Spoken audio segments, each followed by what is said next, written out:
All right, you are now live. All right, thank you, Elizabeth. Hello and welcome to the Accessibility Advisory Committee meeting for January 20th. The meeting is called to order at 4:16 p.m. We would like to also read the land acknowledgement. The Halifax Regional Municipality is located in Mi'kma'ki, the ancestral and traditional lands of the Mi'kmaq people. The municipality acknowledges the peace and friendship treaties assigned in this territory and recognizes that we are all treaty people.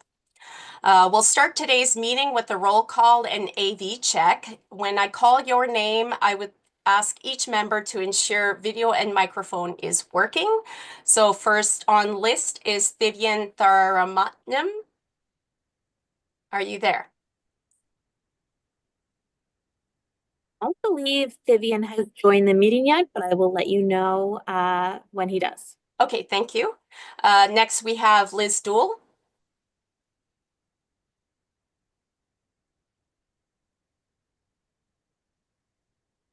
Yes, I'm Elizabeth Dowell. I'm here. Okay, thank you. Next we have April Adams. April has not joined the meeting yet. Okay, thank you. Rochelle Manette. Yes, I'm here. Great, thank you. Glenn Babcock. Yes, I am here.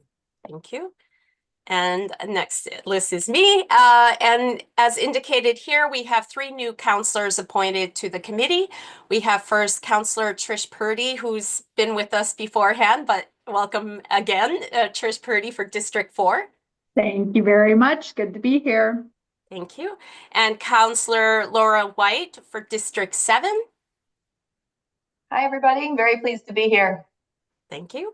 Counselor Jean Saint-Amand, District 16. Oh, I got to commend you on your pronunciation. I'm Yes, Francophone, so I went Francophone. Is this correct to pronounce in French? I anglicize it because I'm not Francophone, but I can lean into that though. Oh, okay. Thank you. No problem. Now we're going to go through the approval of minutes for November 18th. I will now ask if there are any errors or omissions for the minutes of November 18, 2024 for the 2024 meeting. If there are none, I would invite a member to move the following motion that the minutes of November 18, 2024 Accessibility Advisory Committee meeting be approved as presented. Yes, so Elizabeth is the, okay, and is the mover, and the seconder will be? This is Rochelle. I will move. Okay, so Rochelle moves, and then I need a seconder. Is that correct, Elizabeth? Okay, just great. one more. Okay, so who would like to be the seconder? That could be me, Glenn. Okay, that's great. I'll call for the question. All those in favor, say A. Aye. Aye. Aye. I'm a little too Canadian, eh? So, okay, great. And anyone who is opposed? No? Going once? Going twice? Okay. So the motion has been carried. Yep. Now for the approval of the order. Okay, approval of the order of business and approval of additions and deletions. It says here there are none. Yes, that's correct, Elizabeth. Yes, okay. Correct, yep. And then we go for a call of declaration of conflict of interests. I will now ask if anyone has a conflict of interest to declare as a result of an item on today's agenda.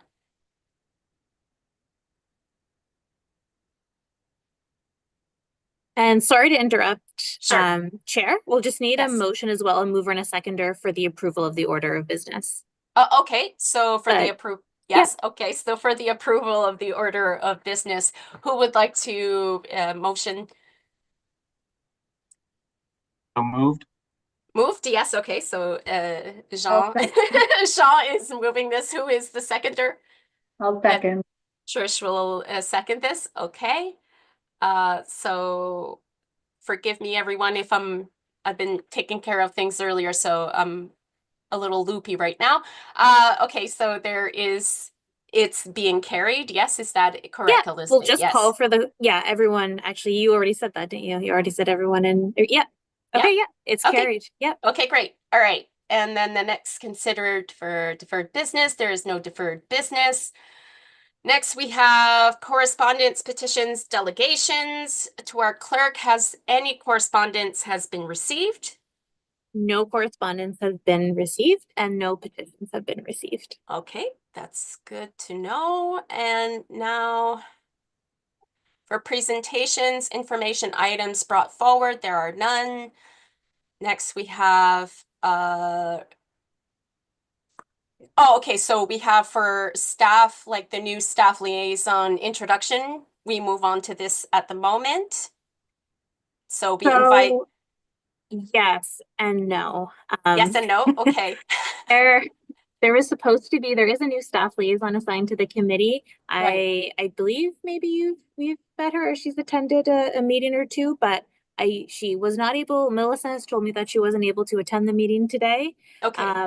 However, if we wanted to use this opportunity for maybe Yes. the two new, or I guess the three new technically counselors to just, I guess, briefly describe what district they're from and just provide a very brief introduction, then we could do that. For sure, actually, yes. Okay, so as I noticed that Trish is on the phone, we're going to move on to Laura White. If Laura, if you would like to present yourself. Hi, everybody. I can't see myself, so anyways, hello. I'm here, counselor for Halifax South Downtown, District 7. Thank you. And for Councillor Jean Saint-Amand. Hi, everybody. I am Jean Saint-Amand or John Saint-Amand, depending on how you decide to pronounce it. I'm the counselor for District 16, Bedford Wentworth. Thank you. And Trish Purdy, I think, is on the phone at the moment, and she's great. I think we've already met her. We like her. Okay, so I'm scrolling back down. Okay, so two schedules. Okay, so meeting for the proposed 2025 meeting schedule. Two schedules have been distributed. The committee can discuss which schedule they would prefer. So we need a motion for, because this is something, Elizabeth, that I'm a little confused at the moment, because I did look at both and both for both the schedules, proposed schedules. So I did send out an email a while ago to see who had a preference for what schedule, and I kind of received mixed. Some people preferred one, others preferred the other proposed schedule. So this was just a good opportunity for the committee to have a discussion. I can also, in terms of what schedule they prefer. That being said, I can bring up the schedules and share my screen. That would be I feel like appreciated, that would, yes. okay. Yep. Just hold on one second. Basically, what's before the committee is just to decide which schedule they would like to approve, but with the caveat that, as always, meetings are subject to change. This doesn't set anything in stone. This is just an outline for the meeting schedule for the year. But yeah, I will bring up the document.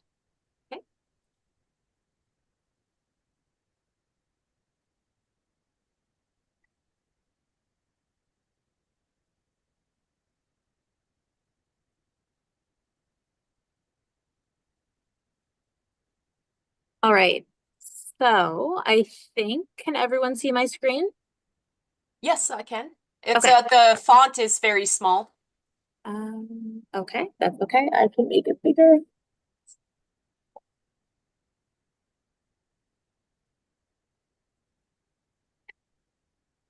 That a little bit better?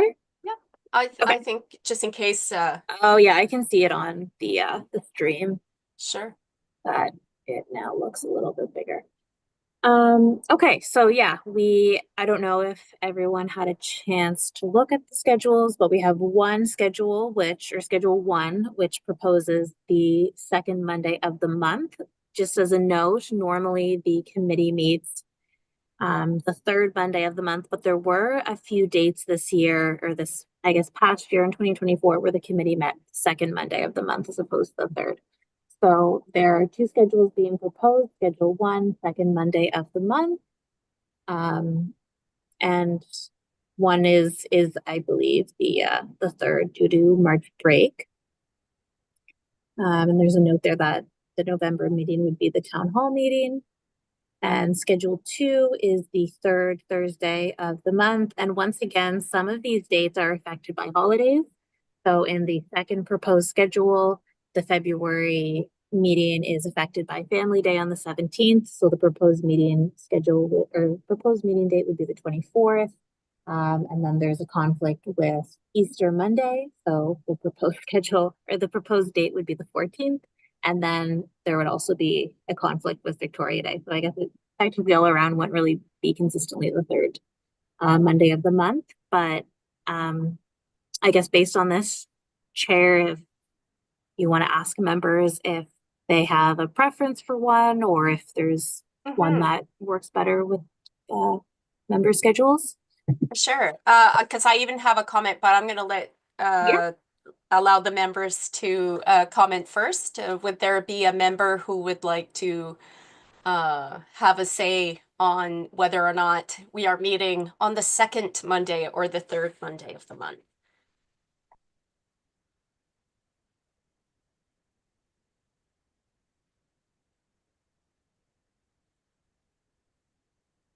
I see Councillor Purdy has her hand up. Councillor Purdy, yes. Thank you. Well, I have a board meeting the second Monday of every month at 6:30. And so it wouldn't conflict with this meeting at all until the town hall in November. So it really, so yeah, that would be my only conflict if we went with the second, with the first schedule, I guess.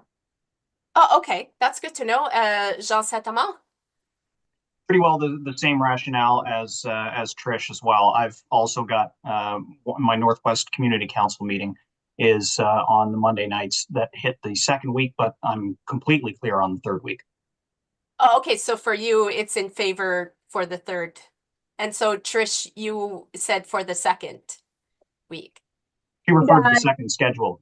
The second schedule, I wouldn't have a conflict with the town hall. Okay, and you, Jean, its second schedule works as well? Yeah, that's right. Okay. Is there anybody else who is in favor of the second schedule because for myself, I can also go by the second schedule. Is there someone who would not be able to work with the second schedule? So if we do not, okay, so Jean, do you have your hand up again for something to say? No? Okay, Rochelle, yes? Yeah, I cannot remember. So if I'm not mistaken, the second schedule proposal is more similar to what our schedule originally was. Okay, but the hope was to change it to schedule 1, but it looks like maybe that's not going to happen based on how it, how it's working out for folks. I was just clarifying. I actually don't have a preference. I'm good with whichever schedule. So yeah, I'm on the same page. Like the only thing that comes to mind for me, and we were talking about November, is that for the town hall, like if we are going to make it a great event, since we didn't get a chance to have a town hall last year, I kind of would like to put like the date for November as like pending, so we could find out, because if we're going to hold this town hall meeting live at the library per se, like if we have a location to agree on, I would say that it seems to me that November would be the date to kind of leave it flexible, just to make sure that we can adapt to what is available to us. And just to kind of add to that, Celine, definitely if the schedule passes, that November date is not set in stone in any way. We can definitely look at alternative dates. I can poll members to see if there's another date that would work better. We can definitely explore alternative dates. There's nothing is going to bind you to these. Okay, that's good to know. So I think, Rochelle, you have your hand up, I think, still? Yeah, I put it back up because I also wanted to clarify something. In the past, like we have put the town hall on a different day of the week, a different date, like then that has, I think, if I remember correctly, I may have, maybe not, but I'm pretty sure that we've like, yeah, in my mind, we've always voted on like a new date for the town hall. So I'm pretty sure it was always sort of like flexible, just as an added and note. Yeah, it's actually true because I think I remember when I first attended as just citizen, it was on a Thursday, if I'm not mistaken. And I noticed that a lot of like really great events at the libraries always seem to take place on Tuesday or Thursday. So that too, we can definitely be open to the idea it's not going to be strictly on a Monday. So, so I would say that we have agreed on schedule 2. That's what it sounds like. Yeah. Yeah. So we'll Okay. just need a mover and a seconder then to Right. approve that. Okay, yeah. schedule. Yep. So do I have a mover to move this forward? So We moved. have Laura White Oh. as a mover, and for a seconder, we have I'll second. Trish will second this. Okay, the motion, all those in favor say aye. Aye. Aye. Aye. Okay, great. So the motion has been carried. Next, we're going to start with our first presentation for this meeting, the Grams Grove Active Transportation Functional Plan.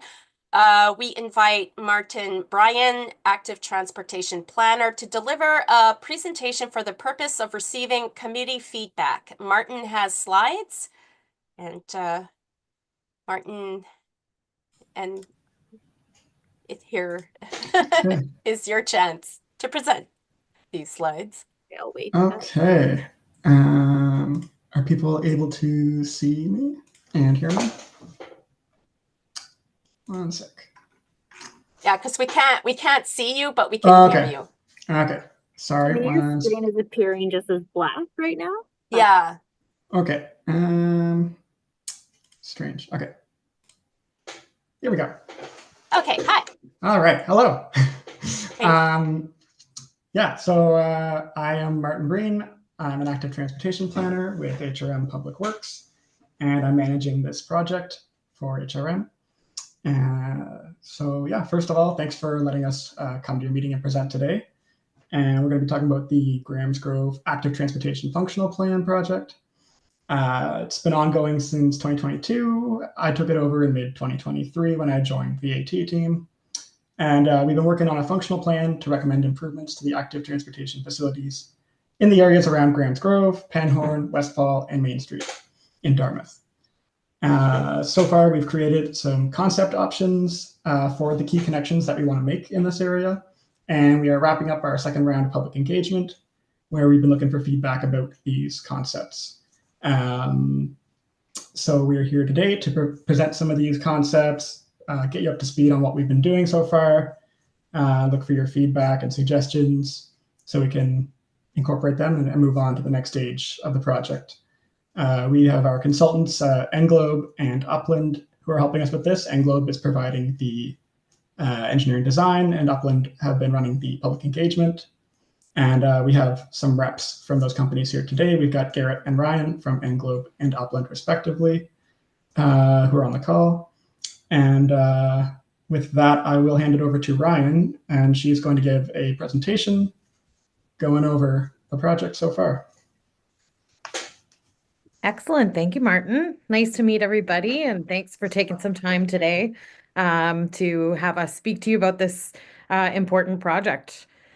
So I'm just going to give you a really kind of high-level overview of the project and the work done to date, and then we'll really kind of get into these concept options.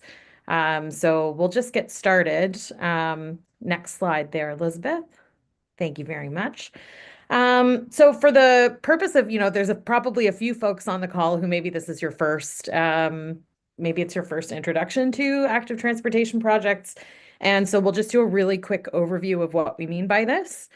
So active transportation, which you'll hear us often refer to it as just AT, is a broad term, and it refers to all the different ways that we get around using human power. So that includes walking and wheeling, so using assistive devices, cycling, rollerblading, skateboarding. It also includes things which some people don't often think as much about seasonal activities like kayaking, canoeing, skiing, and snowshoeing. And then some motorized forms of transportation as well, like e-bikes and electric wheelchairs. Next slide, please, Elizabeth. Thank you. So active transportation is important for a lot of reasons. And we kind of like to talk about, with the right setting and infrastructure, that encouraging participation in active transportation can have a lot of benefits. So some of those benefits include improving the mental and physical health of users, can also include attracting visitors and boosting local businesses through increased foot traffic or people who are cycling or rolling to businesses as well. Reducing carbon footprints and overall environmental impact. We know that, climate change is top of mind for a lot of people, and we're all trying to kind of make those shifts towards more sustainable actions whenever we have the option. Really important to this is improving the equity of travel options, and contributing to an accessible public realm. So a lot of kind of active transportation infrastructure that we'll be talking about are things like multi-use paths that are more, wider, paved pathways that make it easier for more people to be able to get around. And creating a safer and more livable communities for everyone is the goal.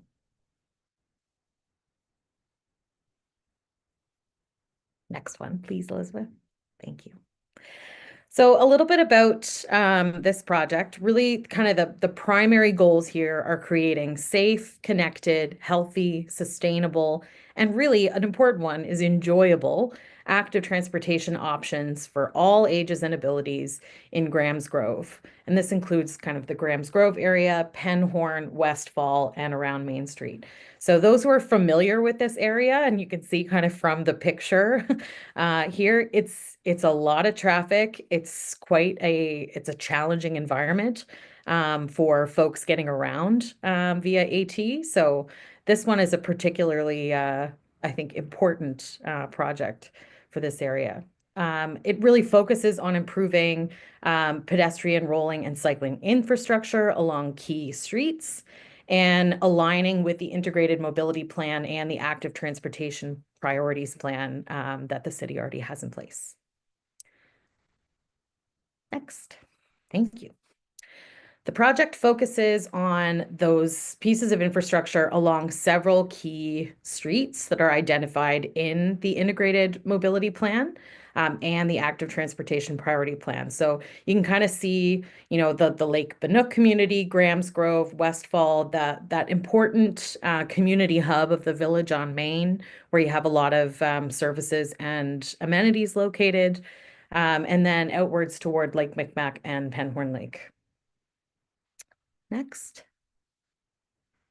So a little bit about the project timeline. So we launched the project, as Martin said, in the summer of 2022, before his time on the project. Then we did formative engagement in the fall of 2022, which involved a lot of kind of stakeholder engagement. We did some walk and rolls in the community to really kind of experience the area and see what it's like for users. We took what we learned from the formative engagement and we created draft concepts. And that work was done over the spring of 2024. And then this past summer, fall, we did a fair bit of engagement in the community. So we went out and did some pop-up engagements where we hung out in Shuby Park one day and met people where they were at and talked to them a bit about the plan. We also had an open house at the Grahams Grove Kiwanis building. And then we had some activities online through the Shape Your City page as well. So people could take a survey. And then there was also stakeholder engagements as well, where we met with different stakeholder groups and had some kind of more in-depth conversations about these concepts. And this today represents kind of one of the final engagements that we're doing as part of this stage of work. And then we'll be working on finalizing the concepts over the winter. Next, please.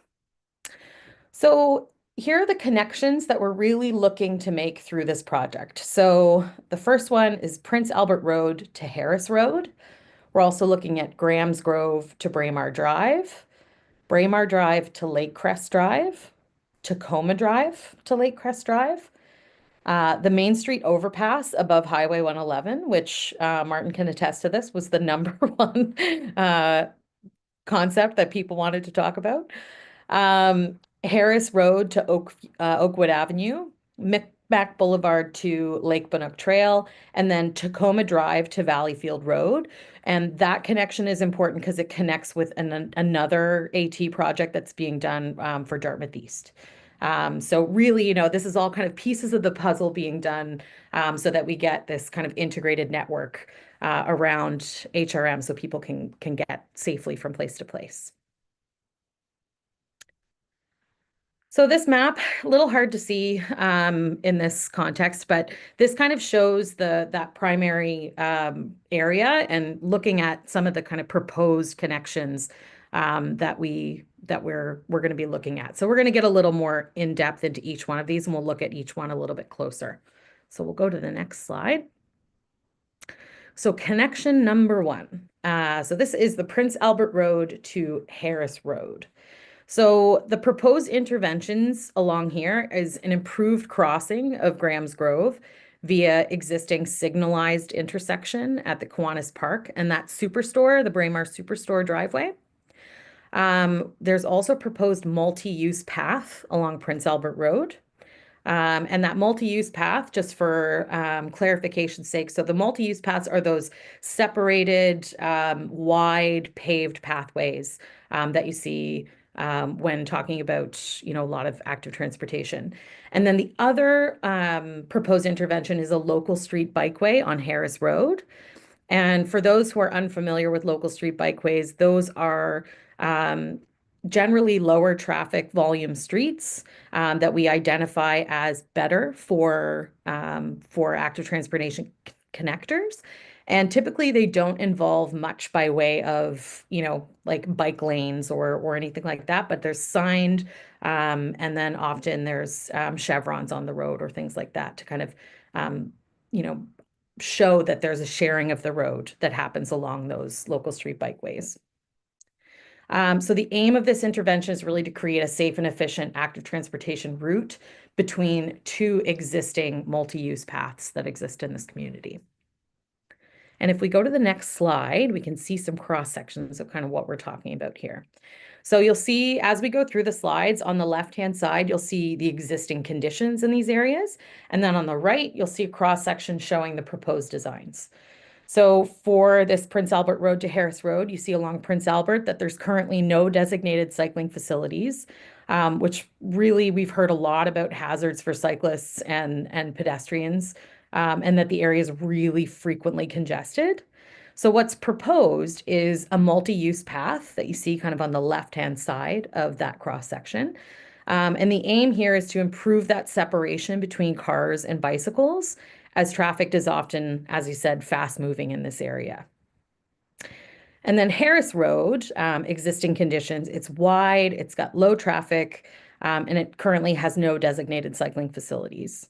So the cross section on the right for Harris Road shows the local street bikeway is proposed, traffic calming measures, and designated paths for cyclists aimed to kind of improve that safety. Next. So the next section of the plan that we're talking about is Grahams Grove to Braemar Drive. So the proposed intervention here is to add a protected multi-use path connecting Grahams Grove to Braemar Drive. So the aim here is to create a safer connection for folks and to use to get over Highway 111. Next slide, please. So as we can see, the Braemar overpass, there's currently no designated cycling facilities on Grahams Grove. The cyclists have to dismount along here and use the sidewalk in this very high traffic and often kind of higher speed than probably should be stretch. And also the sidewalk is very narrow and not protected by a barrier. So we heard a lot from folks about the challenges of the Braemar overpass through our engagement.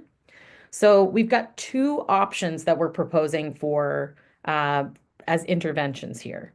So option one is what we call an independent bridge structure. So this would be the addition of a separate structure for folks to be able to get over and connect Grahams Grove to Braemar Drive to get over that Highway 111. So this option retains the existing conditions of the overpass for vehicle traffic, and it would keep the sidewalk, but it would add that additional structure separate from the overpass structure. The second option is to add a protected multi-use path that would create a space for folks to be able to move safely across the Braemar overpass separately from cars. So accommodating space for this would result in narrower lanes on the road and lower speed limits for vehicle traffic as well. So that's obviously one of these has a much higher cost implication than the other, but these are just two different options to consider. Next slide, please. Oh, we have a question. And I feel like we should just maybe ask questions as we go, as we may lose our thread from time to Yeah, well, we have a list, Laura, and you'll have your chance to remark on the slide. So we can go back at the end and do all the questions. Perfect. Yes, Thank you yeah. so much, So Lynn. everybody's going to be able to do this after the presentation. Thank you very much. So the third intervention, the third stretch, I should say, is Braemar Drive to Lake Crest Drive. So the proposed interventions here are Braemar Drive to Lake Crest Drive via local street bikeways on Maple Drive, Raymond Street, and Plymouth Road that go kind of from Maple Drive to Raymond Street. And then Lake Crest Drive to Braemar Drive via a protected multi-use path on the Route 7 slip road. So again, the aim here is to create safe options for folks to be able to get across the residential neighborhoods of Westfall. Next. So existing conditions. So we'll start with the Route 7 slip lane. So currently there's no cycling facilities along the fast-moving slip lane. Cyclists must dismount and walk at this spot. So we have an option here on the right to add a new multi-use path above the existing retaining wall, so separated by grade as well. That would give cyclists an opportunity to safely travel from Lake Crest to Braemar. And when I say cyclists, I mean everyone. AT users is what I should be saying here. The other option here is Raymond Street and Maple Drive. So again, currently no cycling facilities or traffic calming measures on those residential streets. And it's proposed that a local street bikeway be added there with traffic calming measures that would, again, improve safety. Tacoma Drive to Lake Crest Drive. So now we're getting into this area around the Village on Main. So this is a really important shopping area for all of the surrounding communities. Proposed interventions here. So a unidirectional raised cycle track on Gordon Avenue and unidirectional raised cycle track on Heartland Street. So the aim of these interventions is to safely, again, connect those cyclists from the shopping centers to the residential areas across that fast-moving Route 7, which can be a really hard spot for people to get from one side to the other. Next, please. Thank you. So existing conditions on Gordon Avenue. Currently, there's a sidewalk, but there's no bicycle facilities, and the vehicle lanes are quite narrow. Crossing Route 7, we've heard from many people, is very confusing, especially for cyclists. So the proposed design on Gordon Avenue is unidirectional raised cycle tracks. So those are cycle tracks, again, that kind of come up, kind of similar to the height of the sidewalk instead of flush with the road, which will give more room to cyclists and provide guidance when crossing Route 7. And then for Heartland Street, again, there's currently no cycling facilities on this busy road where cars are pulling in and out of those kind of those access points for the commercial parking lots, which again, we hear regularly are really a lot of like sites of near misses for folks coming in and out of those kinds of places. And so what's proposed here is unidirectional raised cycling tracks that are that really aim to kind of improve that separation between cars and cyclists, and then retaining the existing sidewalk. the Main Street overpass above Highway 111. So the proposed intervention here is a protected multi-use path on Main Street, on the Main Street overpass above Highway 111.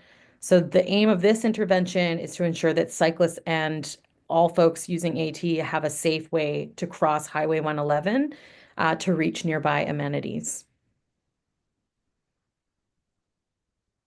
So looking at the cross sections here, so the existing conditions on the Main Street overpass, there's currently no way to cycle safely across this overpass. There's a sidewalk that, again, similar to when we saw with the Braemar, there's no barrier between the fast-moving cars, and it is also quite narrow. So we've got two options here as well. Option one is that the vehicle lanes would narrow and speed limits would be reduced to accommodate for a protected multi-use path for all AT users to pass safely over Highway 111. The second option, similarly to what we saw in the other proposed intervention, is existing conditions remain on the bridge, so that narrow sidewalk remains, but an independent multi-use path structure is built next to the overpass. Again, two different options and two different costing and timeline implications, but two options nonetheless. Connection 6 is Harris Road to Oakwood Avenue. So the proposed interventions here are new multi-use pathway over Highway 111 that would accommodate all AT users, and a local street bikeway on Oakwood Avenue. So again, important aspect of these is to provide that safe crossing for all AT users over Highway 111 and safer options for cycling on Oakwood Avenue. So existing conditions, Oakwood Avenue, there's currently no cycling facilities. It's a fairly quiet residential street. So the proposed design is a local street bikeway, which would again introduce those traffic calming measures that we've talked about, and designated space for cyclists, ultimately making it a safer route. Highway 111, so currently there's an existing, if you're familiar, there's an existing kind of pedway structure that goes over the highway. However, it is narrow and it does not accommodate room for both cyclists and pedestrians. It's also quite challenging for people to be able to get their bicycles up the stairs to get across. So it's a very challenging crossing for a number of people. So the proposed design is a new Highway 111 multi-use path. So this would be a new multi-use structure that goes over the highway, and it would accommodate a higher volume of users and could also promote cycling over driving by being a safer and more efficient option. And this is kind of a major, Highway 111 presents a major barrier for a lot of people. And so this is a way to improve those connections. Number 7, and I'm almost to the end. There's only 8, so we're almost to the end. So the proposed intervention from Micmac Boulevard to Lake Banook Trail is a multi-use pathway along the Highway 111 on-ramp. So the aim here is to safely and efficiently connect that Lake Banook multi-use path with the Shuby Canal Greenway and Micmac Boulevard. Existing conditions. Oh, if we can go back one. Thanks, Elizabeth. Appreciate it. So the existing conditions on the Highway 111 on-ramp, currently there's no cycling facilities. Cyclists must dismount and walk, and the sidewalk is pretty narrow, and it doesn't really allow for high volume use or very good shared use of that space. So proposed design, we've got two options proposed here. Option 1 is raised cycle track with a retaining wall that it would allow for the efficient and safe movement of cyclists separate from the sidewalk. It would then retain the existing sidewalk. So you can see kind of the orange pathway there. That's that raised cycling tracks, and then next to it, the sidewalk. Option 2 is to basically have a multi-use path that would allow for all AT users to use that shared path and move along this particular route. and no retaining wall. So again, a less probably costly intervention perhaps. The final connector that we're going to talk about is Tacoma Drive from Gordon Avenue to Valleyfield Road. So again, this is an important one to connect up with that other piece of work being done for the Dartmouth East project. So the proposed intervention here is protected unidirectional bike lanes or multi-use path along Tacoma Drive from Gordon Avenue to Valleyfield Road.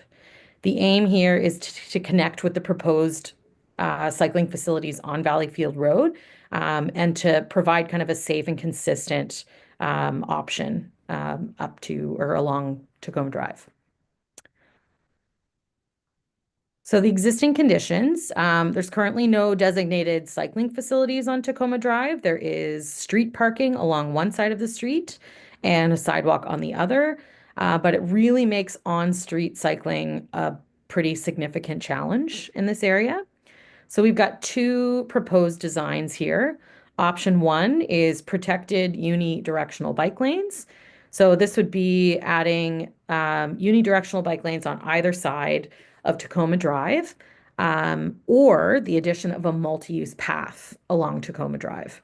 So either of these options would allow for greater cycling connectivity stretching to that Valleyfield Road section. In the event that unidirectional cycling lanes are chosen as the preferred option, or they have been chosen as the preferred option, I should say, in the Dartmouth East Active Transportation Project. So it's one of those situations where it's whether or not we want to keep the same kind of facility going for that consistency piece, or whether or not we would like to opt for more of a multi-use path along this, which would also result in the removal of on-street parking along Tacoma Drive. I just talked at you for many minutes. So yeah, love to kind of hear questions now. And I've got the team with me from Englobe and Martin here from HRM from Halifax, I should say, to chat and answer any questions. Awesome, thank you. So first on the list, and just to ask Elizabeth, Vivian he hasn't joined the meeting, has he? Elizabeth? Sorry, I forgot that I was muted. Let me take a look. I don't believe so. Nope. Nope, Not okay. Next we have Liz Dool.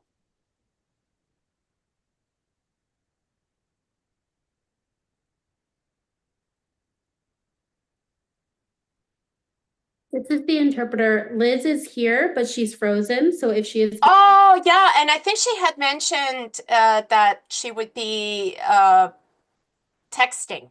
So I'm going to look at the chat here. So Elizabeth, Liz, if you would have something to share, I'll be able to read it from the text. Yeah, I'm sorry, Liz. I sometimes don't pronounce names correctly. So would you have something to share on this presentation? Oh, you have no questions, sorry. Okay. Next we have, forgive me at this moment, next on the list would be April Adams. April is not here, Elizabeth? Correct. Yep. Okay. Rochelle Manette? Yes, thank you. Thanks for that presentation. Lots of information. Yeah. I have two questions. One is really specific and one is more broad. So I'll start with the broad one because I feel like it's perhaps more like easier to answer maybe, or I understand it better. So I guess like there seems to be a lot of like opportunities for multi-use pathways instead of like specifically bike lanes and then also sidewalks. And I'm not a cyclist, but I have many friends who are cyclists, and I keep hearing from both cyclists and people who are not cyclists but are like interacting with cyclists because of multi-use pathways that they hate them. And I don't think it's like, I think it's probably just my friends, but apparently there's there's a lot of like stopping really abruptly when you're cycling because people get in your way and don't notice. And then if you're on the other side, you feel like you might be run over by a bicycle. And so, yeah, I guess like it seems like there's always an option for it. I imagine because it's less money.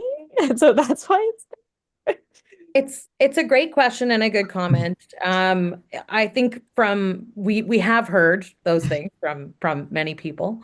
Really kind of the goal is always to separate from the vehicle traffic. But you're right, there are sometimes user conflicts between those two groups. And so, that's why sometimes people are more in favor of those separated cycling tracks because they just make for, people can go faster and they don't, you're less likely to have those kinds of conflicts. I don't know, Martin, if you have any kind of insight you want to share there. Yeah. Thanks for the presentation, Ryan, and thanks for the question, Michelle. Exactly. Like it's usually it would come down to trying to make the best use of the space that we have available. In an ideal world, we definitely would have the completely separated, bikes have their facility, pedestrians have their facility, cars have theirs, and then there's no conflicts. That's what we aim for. Sometimes with these projects, we do run into some challenges with like the property space that we have, like if we would have to get into acquiring property or infringing on like other areas. Other costs sometimes also does play into it too. And when it comes to the bridge facilities, especially, we do run into a lot of challenges there because the decks of the bridges are only so big, and it's really hard to fit extra facilities onto existing bridges. So in those cases, that's why we get those kind of compromise options where it's making use of what's there, narrowing the lanes for the cars, and making kind of a mixed space for peds and bikes where you get a little bit of a benefit. It might not be kind of the Cadillac option, but it's something. And that's why we wanted to show both options just in case, because, if we do hear that there's a lot of demand for the higher investment, but, more separated facilities, that's something we can take back and work with. I see Garrett has his hand up, so I'm going to let him take this too. Hey everybody, Garrett from Englobe here. One of the things that we often hear is exactly that comment. And that comment almost always comes from cyclists who are more confident. And when we're looking at designing facilities that are for a broad range of users, somebody who is older or somebody who's just learning to cycle or the parents of somebody who's just learning to cycle might prefer that kind of slower environment for their own comfort. And if the trade-off is between serving some cyclists with an on-road facility or on all cyclists, but less ideally with a multi-use path, then we can kind of put that in the big old blender of evaluation criteria as well. Thanks. That's a really good point about the cyclists that are not hardcore cyclists. I imagine if I saw them on the sidewalk, I'd be like, yeah, they belong here because they're not speeding. But yeah, that's a good point. Thank you for that. My second question, I think I'm not over time, but Celine, let me know if I am. Cool. Okay. Second question was specifically about the Harris to Oakwood, that overpass, pedestrian bridge situation thing. The words have left me already. So you had mentioned that right now there's stairs to get up to it, which is difficult for the cyclists. I would add it's impossible for most folks using a wheelchair. Yep.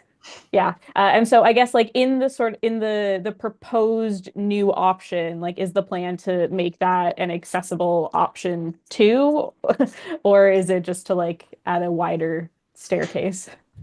Yeah, so and that one is an interesting situation too because it spans the highway and it's on provincial property and it's owned by the province. We have to work closely with their public works department on any kind of proposed designs there. That structure itself is nearing the end of its lifespan, they've indicated, and they're looking at what the options are for replacing it in the near future. And so we want to work together with them on coming up with something that could be, a better facility for everyone. For example, having ramps, because right now the very steep stairs with sharp corners, and it's just not a good situation for anyone. So yeah, the goal would be to have a more accessible facility with ramps, with a wider deck, gentler grades, the works, whatever can fit there and can be done within reason, price wise and property wise, we definitely, would want to make it more accessible. Cool. Actually, knowing that it's sort of in collaboration with the province, like they have a big accessibility plan too, if I'm not mistaken. So I would use that to your advantage. I love you. Cool. Those are all my questions. Thank you so much. Thank you. Thank you, Rochelle. Next, we have Glenn. And I also want to remind that we're trying to move it forward as well because we do have a presentation from Transit as well. So, but so far, everything that's great. The comments are great. So, yeah, so just Glenn. as I'm about to start talking, you say go faster. I'm sorry. I just wanted to keep people in mind. I think this presentation is important. That's okay. I'll limit my questions to something really short. But I will say that I have seen this presentation before because I represent this committee on the Active Transportation Committee. So I got to listen to all the comments of the hardcore bike riders at the Active Transportation Committee. And I assume that the presenters have as well. And they probably took better notes of all the comments than I did. I will say in general, listening, I'm not a bike rider as such. The last time I rode a bike in the city was 1982. I'll ride in the country. I'll ride on maybe a nice slow multi-use pathway, but I am not someone who bike to and from work. And I just wanted to hold that out as an example as well. It's quite often it's the people who are bicycling to and from work. They have to do it every day. They're trying to get to work as fast as possible. Those are the ones that are really looking for the dedicated bike lanes. The rest of us aren't in that much of a hurry. 98% of the time, the people on the Active Transportation Committee would be dedicated bike lanes, and they are more than willing to sacrifice lane width and car parking and everything else to get the bike lanes. I think they've also preferred the idea of the structure being built across 111 as opposed to just the multi-use pathway or even the dedicated bike lanes across that busy highway. But the only real question that I have beyond the comments, because it didn't occur to me to say this during the Active Transportation Committee, is when you talk about narrowing the car lanes in order to make room for the dedicated bike paths, what do you mean, or what is the quantifiable amount of speed reduction? Is that like 10 kilometers an hour? Are you going from 50 to 40? What would the speed reduction typically be when you're reducing the width of those car lanes? Yeah, sure. I appreciate the comments. I thought I recognized you from that last meeting, so good to get a bit of a rundown there. Garrett might have a better answer for this, but I think in general, it would usually be a reduction of, depending on how much you're narrowing it by, it's usually like 10 kilometers or so. I know in some of these areas, if the limit is already 50, we may have to get some special approval from the province to go below 50, but I don't think that's an issue in too many of these locations. There are general standards, though, for the speed limit, what's appropriate on the road, given its geometry, based on like the widths of the lanes and the types of curves and the number of lanes. I might just give it to Garrett there for a better answer. Sure. Thanks, Okay. Martin. Would you say I was right with my 98% in terms of the Active Transportation Committee's response? Absolutely. Yeah. I had the great fortune to do my undergraduate in Ottawa, and there's a multi-use path there along the canal that is used by everybody and their dog, literally. And the users mix there quite frequently, and it all works itself out. It's a lovely environment. In terms of the speed reduction, it depends on so much more than just lane width. 5 or 10 kilometers an hour is a completely reasonable expectation. But there's a lot more that goes into it. The environment around the road, the barriers, the visual aspect, like there's dozens of different little factors that go into kind of how a person who is driving along feels that they should be driving along. 5 or 10 kilometers an hour for a much reduced lane width, that's a reasonable kind of estimate. But there's no real hard number to say, if I drop it from a 3.7 meter lane to a 3.3 meter lane, I'm going to drop it by 4.2 kilometers per hour. It doesn't exist. Okay, that's it for me. All Thank right. you. Thank you, Glenn. Next we have Councillor Purdy. Thank you.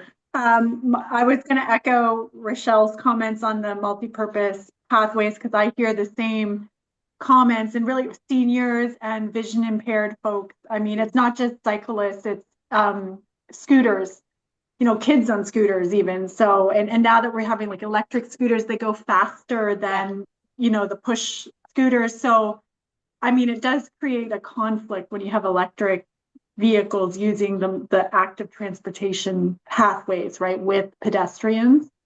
So, yeah, that is a consideration. My question was going to be about the two options there for the bridge.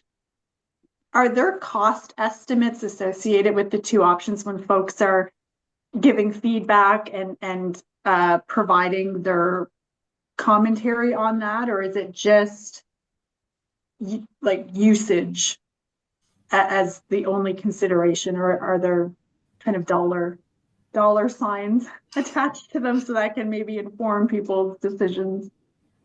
Right. Yeah, thanks for the question. I'd have to look at our materials specifically from the engagements, but I'm pretty sure we did try to mention that, you know, these represent two different types of options, right? One is definitely a more significant investment.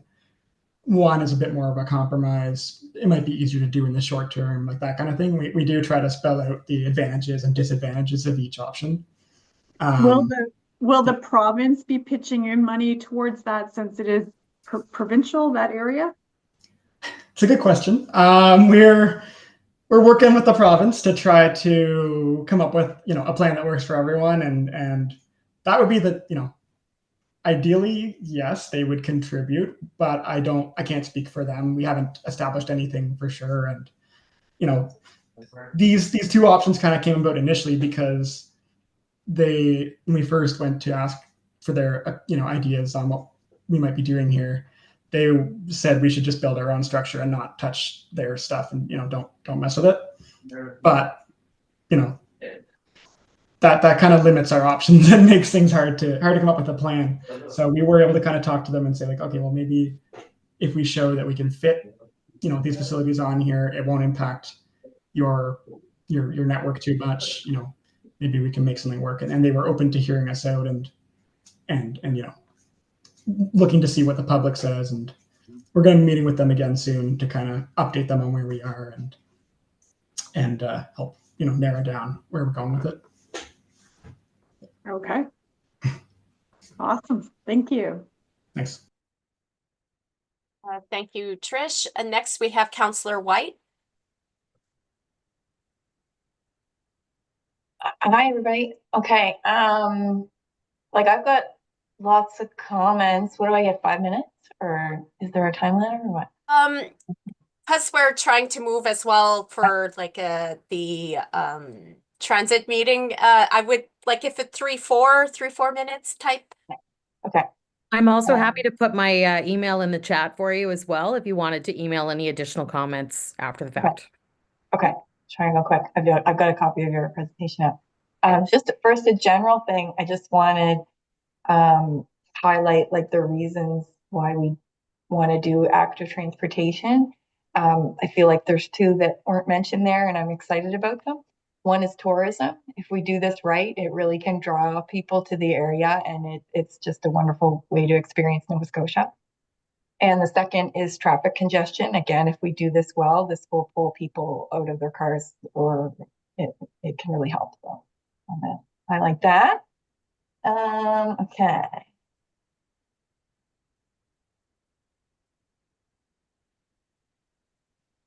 I am on. Okay. When we have, let me see, local street bikeways, I just wanted to stress that those you really need to divert traffic to make people feel safe there, like just putting the sharrows on there and not changing anything else, especially if you're leaving parking and not having four-way stops or roundabouts and stuff like that. It doesn't help. like Vernon, people, I don't know if you're familiar with Vernon, a lot of people don't feel safe there. Let's go. I am on number 2, Grams Grove, about the overpass. Option 2, I'm a fan of, like narrowing the roadway and leaving that within the bridge. That saves money. That's great and slows traffic. Okay. I'm on number 3, Braemar Drive. I like number 1, the separation, the elevated rather than the local street bikeway for reasons I just mentioned.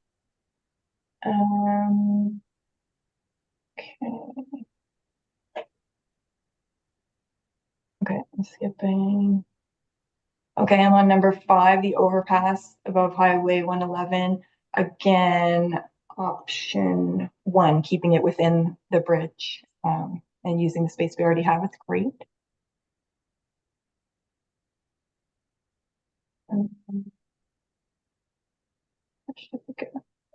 I'm on number 7 for McMath Boulevard.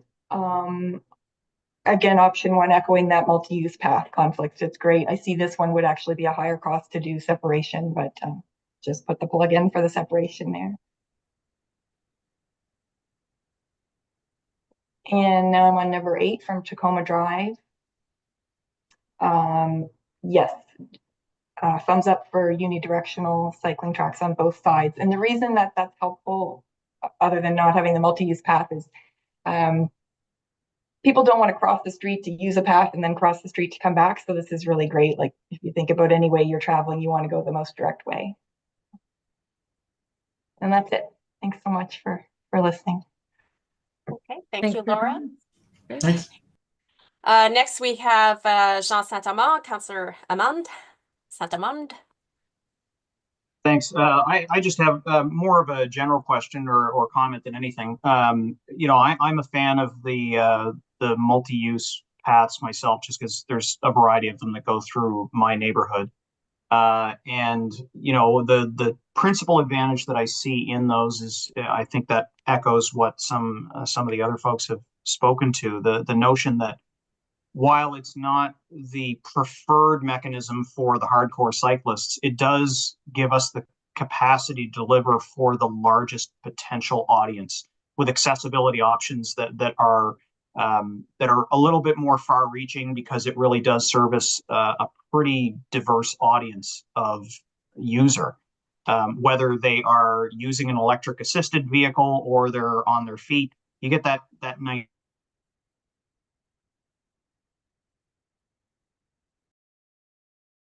I believe your screen, Jean, has frozen a little bit for a minute. You're back.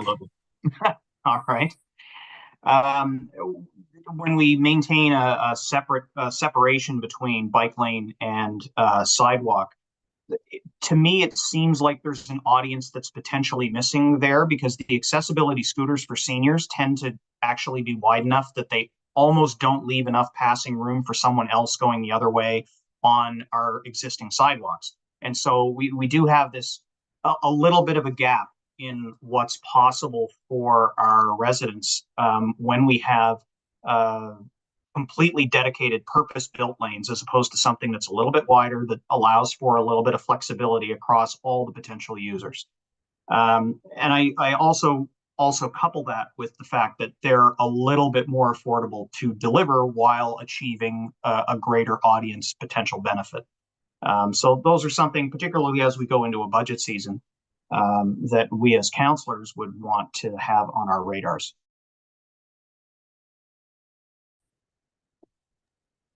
So there's no question, it's more commentary, yes? Yeah, I mean, you know, I saw a couple of the suggested examples. You know, there were instances where the way that it was approached would require, for example, curbs on both sides of the street to have to move in, rather than keeping an existing curb and only moving one side.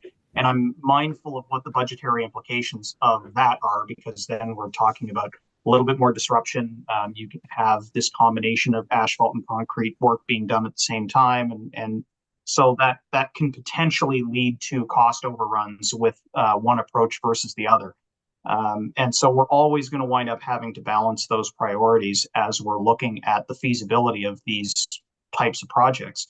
For those instances where the lighter touch might actually deliver for the greatest audience and also wind up simultaneously having a potential lower impact for the budget, then to me, that's two potential wins at the same time, rather than looking at, as Martin called it, the Cadillac version. And Martin, it appears you wanted to reply to that. Yeah, if I could, it's just something that I kind of forgot to mention earlier, but it is related to the topic of multi-use paths and sidewalks. We're also currently working on developing another concept that, based on what we've heard so far in our public engagement. We've heard there's a desire for some kind of pedestrian facility on Harris Road. That wasn't originally in the project scope, but it's something that we heard a lot of people say they would like to see. So we're in the early stages of getting some concepts together for that as well, to look at maybe like a multi-use path or like a local street bikeway with a sidewalk. But we're currently just starting to look into that. I just wanted to add that in there. Great, thank you. And the last person. I wondered if I could tack on one question. I would like for us to move forward because we do have like a second meeting and we won't have enough time to keep going on that one. If you don't mind, thank you. Sure. Sorry about that. Feel free to send it along to us after if you want, an email or something. That's it. So yeah, that's it. I'm the last one to comment or ask questions. The multi-purpose use, for me, I'm a kind of like the fan of the idea. The only critique is exactly that. When I'm walking, I wear noise canceling, so I'm not going to hear the dring dring from a bicycle behind me. And there is a bit of a stressor, even when I'm a cyclist and I'm even on a residential road, I have just like preference to be an opposing traffic. And I'm always kind of wondering, like, the width of these multi-purpose lanes, like, can there be like one, it can't be divided that one is like a slow lane and the other one is a speed lane per se, that you can actually have cyclists sharing that one lane that they can see each other. Because for me, it's about opposition. If I'm a pedestrian, it's great to be able to see who's the cyclist that's coming straight towards me, so I can also accommodate and scoot, because it is a little bit more stressful to hear at the last minute, get out of the way or something, you know what I mean? That's not like also a very pleasant walk in itself. So that's just something I want to say. It's just like, as somebody, to be able to see the opposition of speed rather than having the speed go with my slowness, it's just more reassuring. The second thing too that I really like is the raised cycle tracks, like just that idea of having something raised, especially like, and I know that we're going into a completely different district, but even just on Windsor Street, because a lot of cars use the bike lane to cut and pass other vehicles. But if it was raised, it would kind of deter them from doing such a thing. So that would be my only two comments. I think everyone did a really great job with covering their commentary and concerns. So I really do thank you guys for presenting and to be commenting.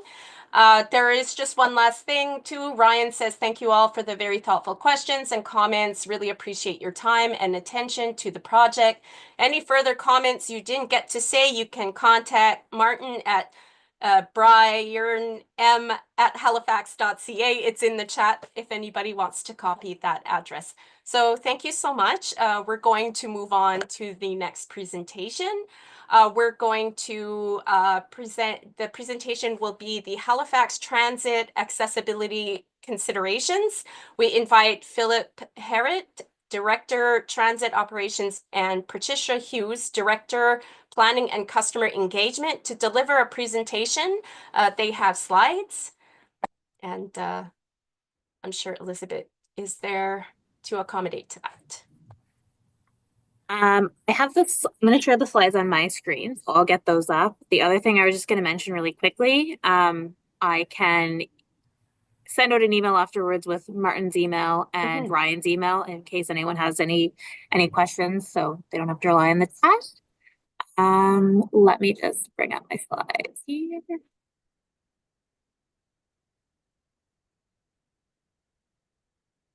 Can everyone see that okay?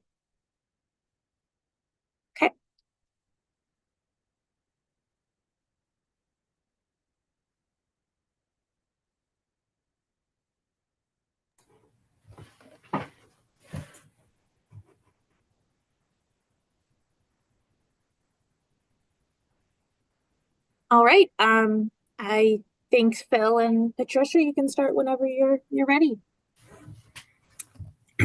Thank you. Can you hear me? Yep, I can hear you. Good afternoon. My name is Phil Harrett. I'm with the Transit Operations team at Halifax Transit. I'm joined by Patricia Hughes, Director of Planning and Customer Engagement for Halifax Transit.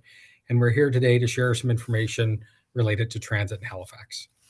Could move to the next one. Firstly, I'll provide a quick overview of our Accessibus service.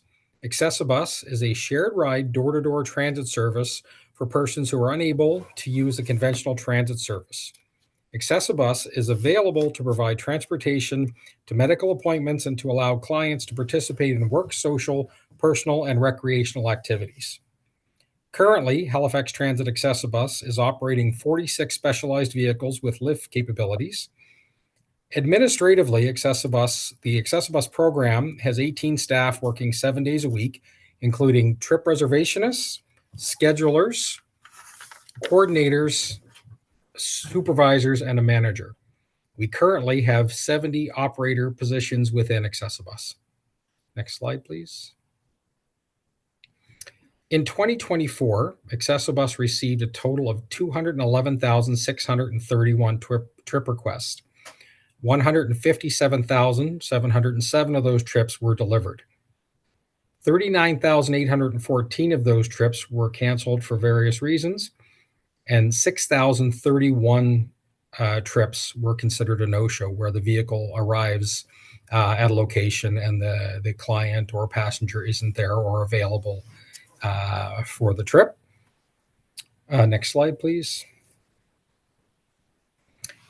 This slide shows the category breakdown for the types of trips that Accessibus provided in 2023 and 2024. We've seen slight increases in all the categories, with the exception of the trips classified as recreation. That's particularly or partially because we've reclassified some of the trips that were formerly listed in recreation under medical and personal trips. The medical ones are to allow for extended booking times for clients because they fall under the medical category. They can be booked 90 days in advance instead of 7 days in advance. A large part of the largest part is actually transportation to and from workshops. Of note, our dialysis trips, our second highest trips, we provide monthly, depending between 2,200 and 2,400 dialysis trips a month to various dialysis locations within the city. Next slide, please. This is an overview of a little bit of work that happened in 24-25 and some planning work that's focused for Accessibus in the 25-26 year, dependent on budget and work plan approvals.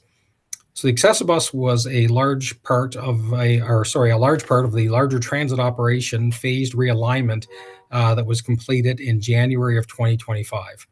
This alignment included the addition of a manager, transit accessibility, and a supervisor of Accessibus call center. This was to focus our internal staff on the scheduling and customer service provided by the call takers and trip reservationists within the system. Sorry, excuse me. As part of the 2025-2026 transit work plan and budget, a substantial upgrade to our technological solution, including the addition of PassWeb Client and PassWeb Care, are targeted for the late third quarter of this fiscal year. What those particular items will do is add online ability and notification ability to our current system. That's not something that's available now. So clients will be able to go in and book their trips online, verify those trips online, and receive notifications about their trips. The first part of this is an upgrade to our current system, which will add additional functionality and scheduling flexibility. And thirdly, again, pending budget and work plan approval, a full strategic review of Accessibus is included in the 25-26 process. Sorry. That's going to be looking at Accessibus from our current structure and the service we deliver. Of note related to that, our paratransit service is at or just above average for a city our size with the specific type of paratransit service we deliver with our national average with the Canadian Urban Transit Association. We are providing as many, if not more, rides per hour than cities our size with the same setup being the Accessibus system without additional resources. Next slide, please. And this slide is just a quick overview of how clients book trips currently with our Accessibus service. They have to call the number, choose an option. The hours are listed there. So Monday to Friday, 7 till 9 p.m., Saturday and Sunday, 7 till 5. And then the trip reservationist and the client work out what's available for trips and what the client's looking for. And those trips can be scheduled up to 7 days in advance. The exception is a medical or airport appointment, which can be booked up to 90 days in advance. Next slide, please. And we'll move over to Patricia to discuss transit route planning and some other items. Thank you. So we did also just want to share with the committee a little bit about the route planning for the conventional route system. So moving away from Accessibus, we often get this question about how do you decide where these bus routes go? And why is there one near me or why isn't there one near me? So just briefly, I wanted to touch on some of the key elements to route planning. First thing there is policy direction. So the kind of network neighborhood level routes that you see are really based on some larger strategic planning documents and policies. So I put, for example, the regional plan, but there's other ones like the integrated mobility plan. And a lot of it is tying where transportation exists relative to land use and where employment is and where people are trying to move. So based on some high level policy direction. And then routes are typically approved as part of a multi-year service plan. So our most recent one would have been the Moving Forward Together plan. And that's where we look at the entire area that we're trying to serve and think about the travel patterns and think about the most efficient way to move people around within that. So results in really a network level. A lot of that is based on data and information. So what is the ridership, but also what is car traffic doing in that area? What are the active transportation connections? What are the land use patterns, the density? What's the plan for future development? Is there a school nearby people are trying to get to? So a lot of the routes are, for example, if there's a street with a few houses on it and a parallel street that maybe has a large commercial business or employment opportunities, then we'd be looking at, which road makes more sense to go down. The other part of route planning is public consultation, because the data only tells us so much. This is a part where transit probably does the most comprehensive consultation is in route planning to talk to people about where they're trying to get to and why, and why the routes are working for them or not. Other elements include resources. So that's typically buses and budget. And sometimes route planning is based on, maybe cutting or removing some routes in one area so that others could be added in other places. And sometimes it's about growth and more funding to be able to add services without making cuts. And usually it's a little bit of a balance of the both. And then those changes, usually the other word you may hear a lot is annual service plans. So the transit routes that are planned or approved may appear in a multi-year service plan and may be aligned with strategies such as the regional plan. But then they come out in annual service plans to regional council every year as part of the budget process. And that's how we know what we're going to do for the next year. So happy to discuss that in more detail. But really, there's a lot that goes into route planning, and it's a pretty significant undertaking to make changes to existing routes that people rely on, and also to think about planning new routes for growth areas. Next slide. Just a bit about the public engagement. So I mentioned that a part of route planning is public engagement. That's when I think the biggest, most comprehensive engagement happens. So with the last network plan, we had stakeholder meetings, public meetings, we stood in front of grocery stores, we did things online. We had a Twitter town hall, which was a first. Also a lot of going out and talking to people at bus terminals and on buses with paper-based surveys. So really hearing from as many people as we could about how they were taking the bus and what worked for them. But I also did want to mention that outside of that strategic planning exercise, there's still a lot of engagement that occurs that can be specific to projects or initiatives. And the format of that really just depends on what the project is and what we're trying to achieve. So my example there is, for example, we did just make some bus stop changes on Inglis Street this year.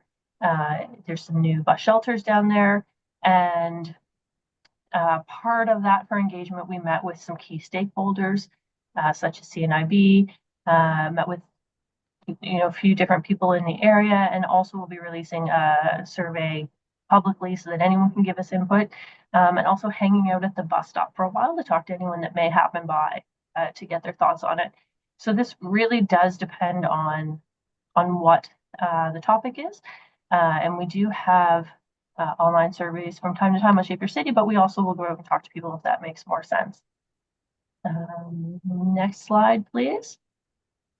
Outside of these activities, we are also collecting customer feedback every day. So a little bit about what happens when you call 311 to talk about transit service. We do get a number of calls, talking about, can I have a bus shelter at my stop? Why does the route do this? Can I have an earlier trip to help me get to work? So all of this feedback that goes to 311, first, if they can respond to it, maybe it's a question about a bus route and a time of day that they can answer easily, then they'll do that. But if it's something that requires more input and follow-up by transit, we do have transit customer service advisors that those calls go to. And all of that is reviewed and looked at. So it depends on the subject matter, but if it's, let's say, a scheduling issue, maybe there's a transfer that is almost working for a person and not quite, the customer service advisors will talk to the scheduling team about that to see if it's something that can be changed or not. And in the system, it's called an investigation. That sounds pretty serious, but really it's just exploring to see what the feedback means, and if it's something that can be accommodated, or if it can't be, then taking time to think about the different factors to get back to the resident with a full answer. So the customer service advisors formulate those responses and get back to the residents. And next slide, back over to Phil. Thank you. While our operator training doesn't specifically touch on trauma-informed approach, many of the principles such as safety, unconscious bias, respect, and empathy are throughout the entire training modules that are relatable, and a lot of those are also vetted through the Canadian Urban Transit Association. So we rely on that industry knowledge to bring other pieces of that training in. We regularly make adjustments to the content, adding new information and updating training material. And we're going to look to incorporate more of this information going forward. We do have specific training that comes in for the operators and supervisors through the bus operator training program, where we have members of the CNIB group come in and do a specific training with our operators there. It also includes an operation module on accessibility and different types of disabilities. The module includes material on improving customer service with people with disabilities, and also includes video referencing cognitive disabilities and how to interact with that. And that's it for our slideshow. Okay, thank you, Philip. The first speaker that we have is Liz. And Liz, we'll have the interpreter read your text message. Monica, do you want me to read the question you interpreted and then go from there? Okay. Liz's first question was, can you define what you mean by workshop? Are you referring to conferences or meetings or special programs people with disabilities attend? Thank you. The workshop is defined as a program or a work relationship that people with disabilities attend or work at.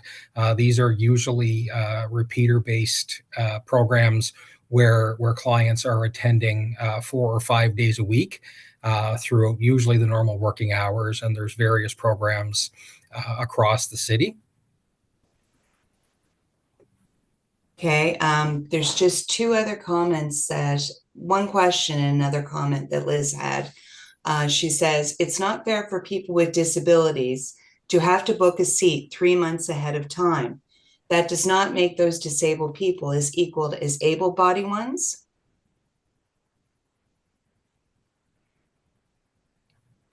Okay, the 3 months in advance booking is so that we can ensure to the best of our abilities to be able to provide those trips to the medical appointments or airport trips they're doing. The other trips are booked in a shorter amount of time. And the largest challenge with delivering the paratransit service is with the limited resources we have and the changing routes every day. Unlike conventional transit, where the Route 1 is going to go to the same place every day, depending on the need and requirement of our clients, our routes or where the buses are traveling and the time of day they're traveling changes every day. So the best way to accommodate that currently for us is with the booking procedure and allowing those medical and airport trips to be booked farther in advance. Okay, the last comment is perhaps set up a come first, first service in different regions. If any vacancy, then move a free slot to the next region. It's just my idea, which you can shoot down, smiley face. Okay, thanks. So one of the things we have, within Accessibus and what's normal in the paratransit industry is what referred to as a wait list. So when vacancies do happen on the road and through people canceling trips or other events, we slide those waitlisted clients into those spots. One of the things that we see here in HRM specifically is we have clients that are traveling from the far reaches of each district, into those support services, say in the downtown or in other areas. So from that perspective, that continuous trip, we may be taking somebody from Sackville, all the way to downtown, or somebody from North Preston or Spryfield all the way downtown. So the buses really don't stay in a region, whether they're servicing workshops, schools, or medical facilities. We are traveling within the entire municipality, and therefore, we align those schedules every day to try to make them as efficient as possible and to book like trips together. And then with the wait list, we're able to, when space comes available, bring other people in with the resources we have and add them to trips, which may mean we move 2 or 3 people around to get it done. But that's how we're using the wait list to add additional trips or additional service. Great. Thank you, Philip. Next, we have Rochelle. Yes, thank you for this presentation and for talking about a lot of our requests that I think came in. I really appreciate that. It actually stopped me from having to ask some of the questions that I had, so that's appreciated. Oh gosh, where do I start? I have a lot of questions. I don't want to ask all of them because I am sort of aware of time, and I think that some of them were answered. But one of the things that I find comes up specifically from Accessibus, but I also have some other not Accessibus questions and trip stuff. An issue that I hear a lot about when it comes to Accessibus is that people are really delayed in getting picked up from whatever service or workshop or medical appointment that they went to, and there seems to be a lack of communication between Accessibus, whether it's driver or a dispatcher, and the person who's meant to be getting picked up.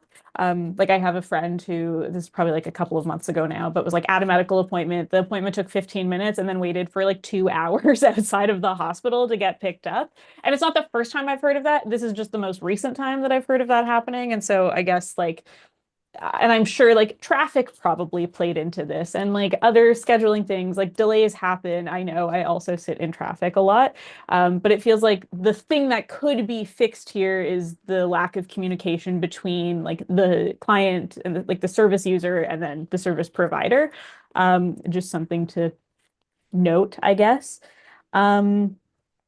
I am really happy. I didn't know about the transit customer service. I feel like this is a great place to be talking to people if when things come up, because I love getting to have you folks come into these meetings, but obviously we only have so much time, and all the things I could think of are gone from my mind, and I only have so many things on my mind now. So I'm always looking for like, what do I do in the moment when something happens that like needs to be addressed? And it sounds like that customer service line like is the way to go, which is great. What options are there to use the customer service service? Is it just calling? Is there email options, like text, live chat sort of thing? What's available there?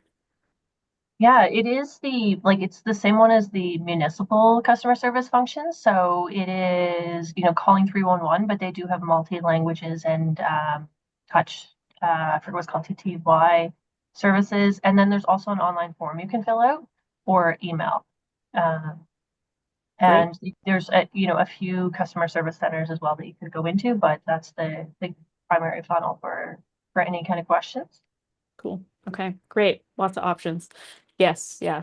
Liz in the comments is just saying like live chat is great. But yeah, I mean, I'm a big fan of email. I email 311 all the time, probably to their deep annoyance if they even recognize my name after however many times.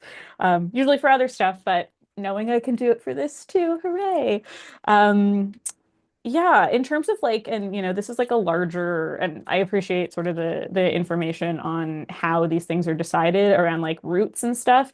One of the biggest issues that I've been finding has come up for a lot of folks, especially with like mobility challenges, and like limited mobility, is that transferring between like multiple buses constantly to get from like one place to the other is really difficult. And I think like on paper, having shorter routes makes sense, but in reality, having to get like on and off of buses and especially like, it doesn't always stop at a terminal. Sometimes you're just like waiting at a random bus stop in the cold where there's like maybe a seat or maybe not because several other people needed the seat, and things like that. This seems to be like a huge barrier for a lot of people. And then also like scheduling yourself to make sure you meet every transfer doesn't always work. So this is one of the things, and we've talked about it here actually. I don't even remember what it was for, but I think Trish, you brought this up one time too, and I was just I think about this all the time because I can't use transit anymore. If it's okay Yeah. that we move to Trish, that she maybe has, because I'm just trying to keep Right. that we Yeah. all have. But I really love your points. Can Thank I you. ask one more thing that's unrelated to what I was just saying, or is there no time?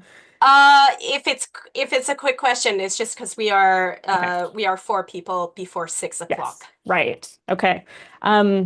Maybe it's more of a comment, I guess. The last thing that I wanted to make sure I got in is around like the training of drivers versus the follow-up and like retraining of drivers. Like, is training only happening during onboarding? And then like you lose all those skills immediately because you're doing a million trainings during onboarding, or is there like regular active trainings that are happening for new information that comes up when it's like when we learn new things about how different disabilities are experiencing the transit system and things like that, like what, and then, if something doesn't happen, like what are the, and this is a rhetorical question, I suppose, because I don't think there's time to answer it, but yeah, like what are the repercussions of if you are just super discriminatory as a bus driver, then what happens?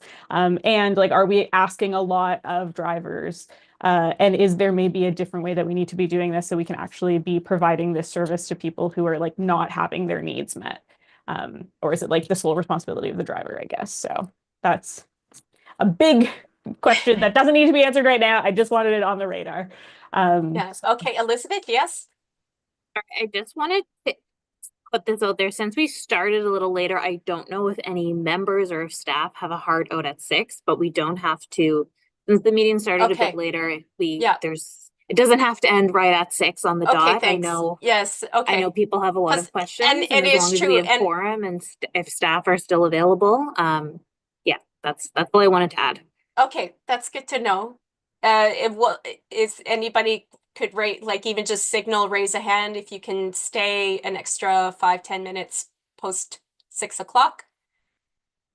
If anybody has, no, everybody seems to be going, so we're going to keep it rolling. And thanks, Rochelle. Like that question was great, and it's going to tie into what I'm going to be approaching in a minute.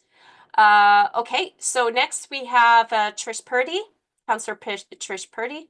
Thank you.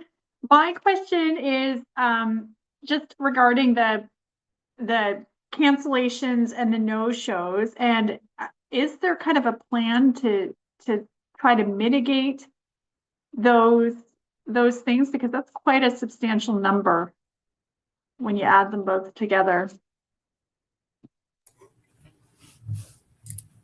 It's something we continuously work on through the Excessive Bus policies and sign up for the clients when it comes to the no-shows. There is a process that's followed, and we investigate why there are no-shows. Sometimes things happen. Other times there is a maybe a client that maybe is a little bit excessive in there, so there is communication and conversation that happens with their with themselves or with their care providers as to what we can do that. And there is a procedure that goes through as well, that if need be, more severe or harsher conversations happen around the availability on how we book and pieces like that. The cancellations, it's the same thing. Sometimes we'll see large cancellations in the middle of a snowstorm happens and things are closing. So there is a large piece in there that's happening, and the intent and the hope is. Sorry, can I just ask one more thing before you continue? How does it compare with other years? How does the numbers compare this year to other years? They're percentage-wise, they're exactly the same. It's pretty much a year-over-year piece for us. We've had some ups and downs in there where we've gone very directly at the policies and procedures around no-shows and pieces like that, but trying to be the most empathetic and best service we can. There's a real balance to it. And I think then to the cancellations, hopefully with the new technology, coming in place later this fiscal, it's going to add some flexibility to booking. Sometimes what happens, is people are booking trips in advance with the intent of making that trip that day, and then other things come up, so that they're canceled. So it more flexibility in how we book. And how we're providing that service is a large part of it. As part of the review this year, we'll be looking at everything, from structure, from job descriptions to diversifying the fleet of vehicles. Right now, everything that we have is a medium-sized vehicle that is lift equipped, and not all of the clients require that service. So by balancing out diversification of the fleet, we're able to approach that service delivery in a different manner, with vehicles better suited in some cases to quicker adjustments. All right, thank you. Do you have any more questions or comments, Trish? No? Okay. So next we have Councillor White. Thank you. Thanks for the presentation. I did, when I was reading the slides, didn't understand that there was a bit of separation between the excessive bus part and regular transit. So with excessive bus, just a quick one, is it door-to-door service then? It is door-to-door service. Okay, wonderful. I guess the most thing I wanted to pass on was just things that I heard from a lot of residents when canvassing about this was kind of respect and dignity in using the service. And I'm not understanding why we're collecting where the person is going. Like some people expressed to me that they felt kind of shamed because they were going somewhere for fun instead of a medical appointment and that sort of thing. So I wanted to pass that on, that we should really make the service welcoming no matter where the person is going. And maybe just the 7 and the 90 days, if you could explain that a bit. Like, so you can't book any, like if you've got something in 6 days, you're out of luck. And also if you've got something in 89 days, you're out of luck. Or... So with the day-to-day services, up to 7 days out, you can book that trip. The 90 days is up to 90 days. So it can be 75 days, it can be 80 days. Okay. But those ones are specifically for medical specialist appointments and trip to the airport. If somebody's booking a trip away, they can book that trip to the airport up to 90 days in advance. Okay. So 70 days, 80 days, 90 days. Okay. 20 days. So Okay, so you could book something for tomorrow if there's availability. It's just, if there was availability, yes. okay, that's great. Thank you very much. Thank you, Laura. Next, we have Councillor Santama. Trish actually asked two of the questions that I was going to ask. I was looking at those percentages too and just wondering whether they were trending up, trending down, staying the same, et cetera. I think the one question I had was like for things like no-shows, like that's one where we would certainly want to see things trend down, because there's not just the administrative cost, but the cost of the vehicle going out, which I'm sure we're bearing if the no-show winds up happening, particularly where it could be a no-show that is quite a bit further away, and influences the timetable for that vehicle to get to the next person on the pickup list. Does the technology that we're going to be using impact no-shows in any way, or is that just really entirely haphazardly connected to the person on the other end just not being where they're supposed to be when they're supposed to be? Or are some no-shows attributed to the bus showing up late and therefore the other person has already decided to move on to an alternative? What proportion of the no-shows do we have some control over? The technology coming forward is going to increase our availability to actually communicate and provide notifications, to the clients that are waiting. There are some no-shows that would be, associated with the bus coming up late. In the paratransit world, to meet the schedule, we have a 30-minute window when the bus can arrive to pick somebody up or drop somebody off. So yeah, we do see some no-shows where again the bus is running late and folks just have moved on or made other decisions. But it's a small number compared to the average amount of no-shows. And again, we do have some clients that are more prone to no-shows than others, and it's just about working with them and with their care providers or their the help they have and understanding the whys and hows and seeing where we can make adjustments to provide the service the best we can. One unrelated question is, when it comes to recruiting operators, are those entirely on the basis of postings where you're looking to fill a vacancy, or is there some internal recruitment from among drivers that are already transit drivers in Halifax? I'm wondering whether or not you've got kind of your finger on the pulse of the transit drivers in the system, and you've identified through various different means someone that just happens to have the right balance of empathy and they're just the right personality type. Do you identify some potential recruits from among the staff in transit already?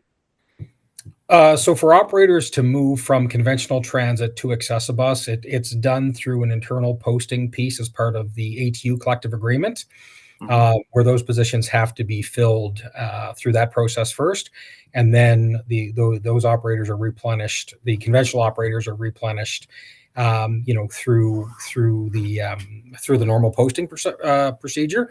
If we don't have any staff interested in moving into the Accessibus realm, then we would go to those outside postings from the training classes that we're bringing in. But I've been back with Halifax Transit for about 2 years now, and all of our Accessibus postings have come internally, where our conventional operators are moving to that Accessibus service. Okay, great, thanks. Thank you, Councillor Santama. And now it is my turn. I have to admit, I've worked really hard to try to narrow down 3 key points to just not sound like I'm all over the place. So bear with me. It's a lot to take in, but I think the first thing to mention, just so you guys are more familiar with me, first off, I'm a disabilities advocate, so I pay very close attention to things that could be changed and to offer suggestions. I've done this with many organizations for the last 3 years, and I'm glad that Patricia, you mentioned that there is a customer services that like I'm going to probably have to extend my meeting and get in contact maybe with you. But like the three things that I've approached and even just asking for this meeting right now, and the second thing too, I wanted to also mention, because it's really important, other than the fact that I'm a frequent transit rider, I'm also a registered respite support worker. So I have also worked as respite with someone who has a disability around autism using the bus. So I'm very familiar with some things, and I have a lot of good things to say too. The drivers are very accommodating when we are a team of people who are traveling with, let's say, campers to access different locations throughout the summer. So this is why I had approached a lot about DIA plus NVCI. Like we keyworded trauma, but being trauma informed, but I also want to say autism informed, because the reason why we put a lot of emphasis as advocates for autism and trauma is that there are overlap in symptoms and even in accommodations, like what you have to bring.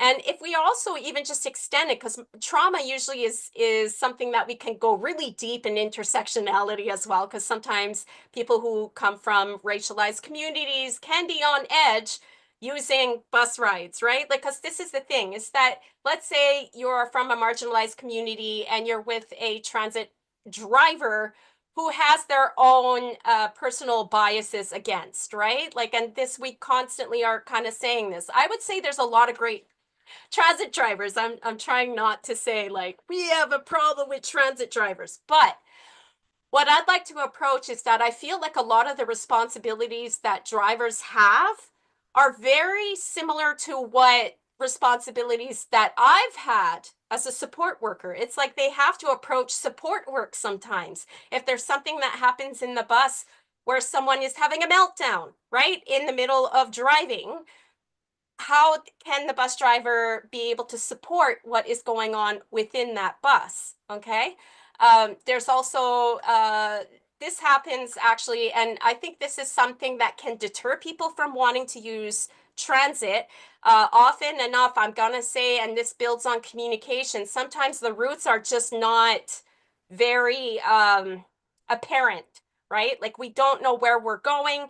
What happens as well is if there's a detour that happens without us knowing about it, some people can go into distress, whether distress because of their cognitive ability, where they knew where they were going, they had their mindset to get there. It could be cognitive disability, not just autism. It could be Alzheimer's, right? So if you're like, if the bus driver gives no warning of a detour and they change the course, right? Some of us can turn into kind of like an upset and anxiety.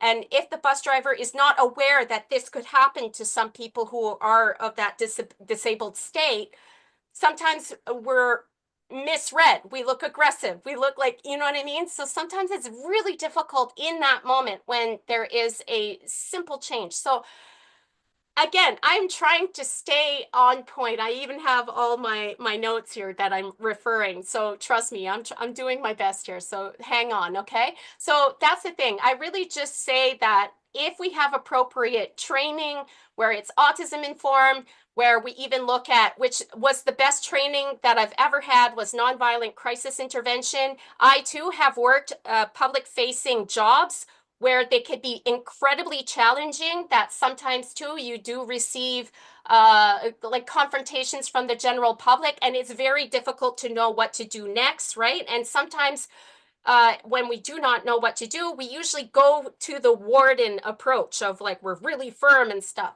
But everything that I've learned about nonviolent crisis intervention, it allows for you to approach a charged situation in a calm state and to remain in that calm state, to keep from anything escalating, right? So that is kind of the emphasis of what I wanted to put out there, is that I feel like a lot of transit drivers are stuck in a position where they are the drivers. They do need to kind of build a rapport with the public, but it's sometimes just not enough, right? Like if they were to be working directly because we were talking about trauma trained, but also too, like we have Autism Nova Scotia that absolutely has a lot of guidance, like a lot of training involved that could probably benefit drivers to kind of understand, why is somebody asking me a stupid question? Because this is what we often say, like drivers lose their minds if you ask a stupid question.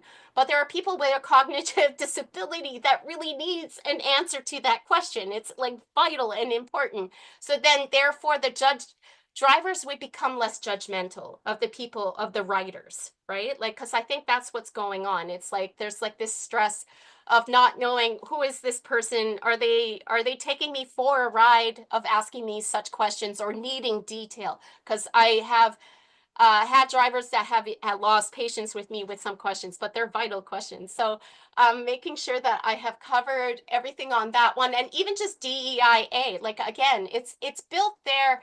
And actually the best point here, it's geared to train drivers to be able to view people in a better light. It really is. Like once you start, it keeps you relaxed. It keeps you from being judgmental about other people. So your reaction to other people that are challenging you, it gets smoother. So anyways, highly recommend looking into NVCI, and also just approach autism training and being autism informed and trauma informed.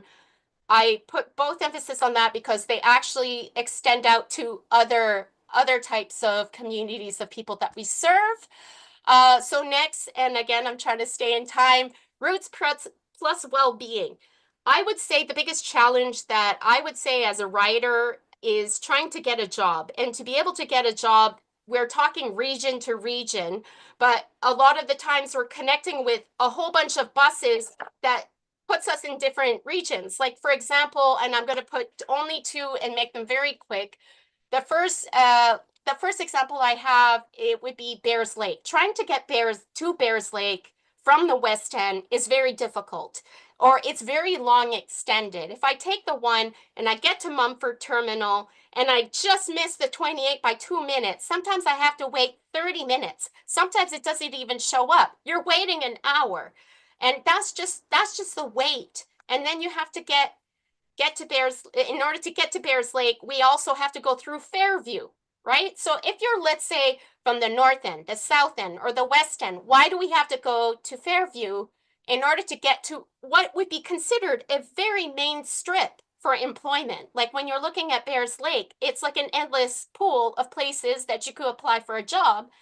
But if your ability to get there is incredibly difficult, and trust me, I would really like to highly recommend to try to do this from the West End. Like start from like the Central Library and try to get yourself to Value Village. And I actually say this, go to Value Village, because the bus stop that stops, you're gonna be walking on uneven ground, pebbles, all that stuff. Like it's a very complex place as a transit writer to access such a mega place for business and employment, right? And even just the Value Village to accept, and Mission Mart to access clothing, affordable clothing. A lot of disabled people are running into socioeconomic challenges. So this is what needs to be kind of put into mind.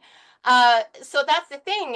And then the second example, and I'll make a point out of that. Second example is trying to get to Gateway Meat Market from the West End. Reason why I want to go way out there is the affordability of food.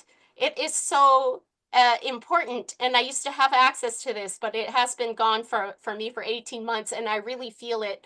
And it actually doubles down on the fact that that region there is so inaccessible from the West End. And the West End, and we're talking South End, we're even talking universities. Like we have students out in that area where they can, and I've heard somebody tell me about this, it could take anywhere from 3 to 6 hours a day to commute just to get to the university, right? So if to get to one region to the other in the HRM, which is really like the central parts that I'm talking about, when you can't get to Bears Lake and you can't get over to in Cole Harbour, opportunities are missed in so many ways around. So the question is, why aren't there express buses from terminal to terminal? Example, an express bus from Mumford going to Bears Lake where it doesn't go through Fairview. It just goes from one terminal straight to the other terminal. So it's a quick access to that region, because like, again, we would even be able to access, people who are living on St. Margaret's Bay Road would even have that ability to go straight there as well. And I even noticed the other day, because Saturday I did the bus 28 route, like bus 1 connecting to 28. I saw that there is like that intersection going up St. Margaret's Bay Road. The bus could actually turn and still take a part of excuse me, Clayton Park, right? Because that's the thing. There's a lot going on with that. So I'm just actually, that would be my only question. But the second thing that I'm just want to like make sure is communication. Why aren't there?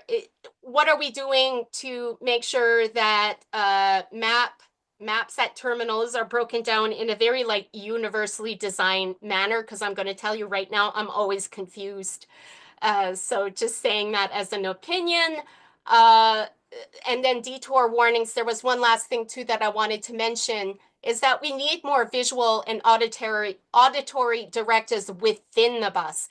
Like, it would be great that usually we are saying like we have that scroll monitor that says next route, next bus stop is at this and this corner, or there's like a stop request. Why can't we have also a scroll roll of detour up ahead, turning at this street, just so the person could make that decision whether or not they would like to offboard the bus, because it would be shorter distance for them to be able to get to their destination.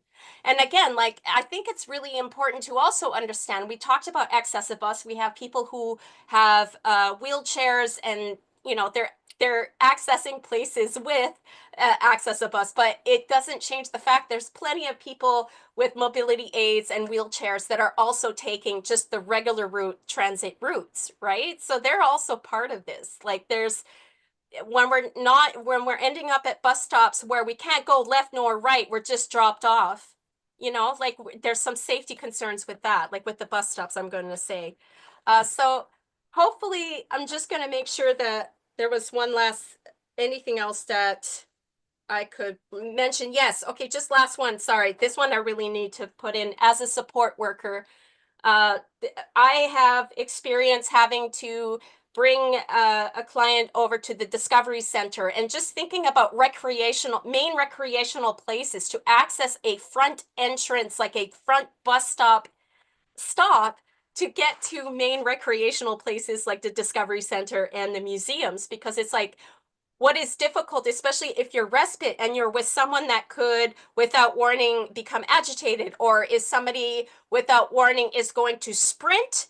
You know, I have witnessed like a client sprinting into an intersection. And so support workers are also, not only is the client in danger, but so is the support workers. So that's what I mean. Like, we need to kind of think about in those terms, like, how do we facilitate organizations that are also transporting disabled people through the transit services, like the regular transit services, because a lot of popular key places are just not accessible. Oh, and I can also add, with my work with iSense, just trying to get as a volunteer to get a client with a disability around the city is also very difficult. So like, that's the thing, it's just not enough stops for front entrances at very main key places. So hopefully, I tried to shorten this, but I couldn't do it. But if you guys have a comment, this would be very much appreciated.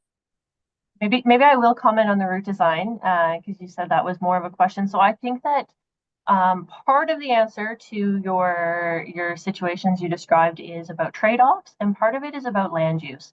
And so, you know, if we had an express bus from Mumford Terminal to Bayers Lake, that might be better for folks boarding at Mumford. But then, like, what about Fairview? They live really close. They should be able to get there. What about Washington Lake Drive residents?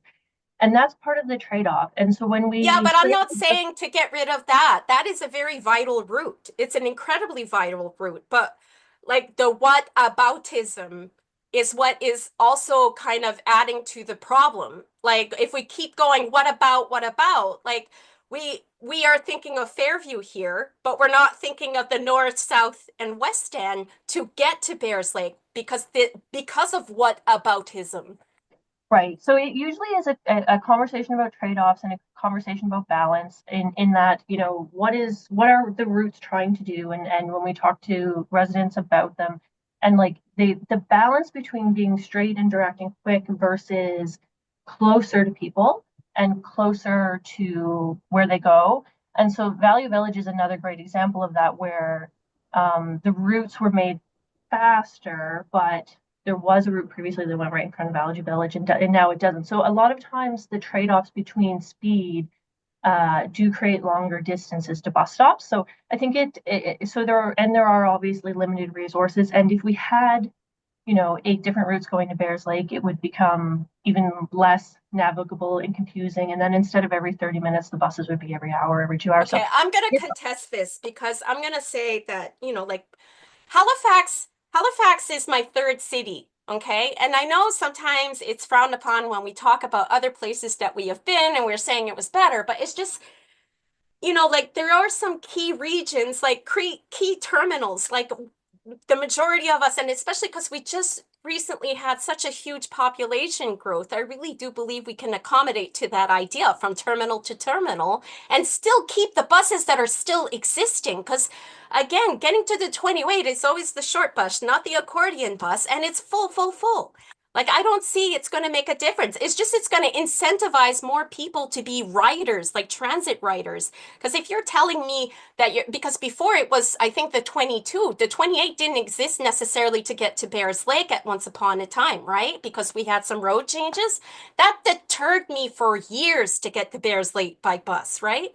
So I think we need to be a little bit more optimistic of the fact that we can still keep all of the routes that we currently have, but we need to add very direct express buses from region to region. I mean, it really is giving job opportunities, right? And I gotta say, like, Eastwood Transit in Halifax is going to make and break your life. Like, for me, trying to get a job, the biggest barrier I have is to get to the job, and because a lot of job applications require a driver's license. I was lucky to be recently hired part-time where the main headquarters is up in Burnside, and I have to go pick up a kit.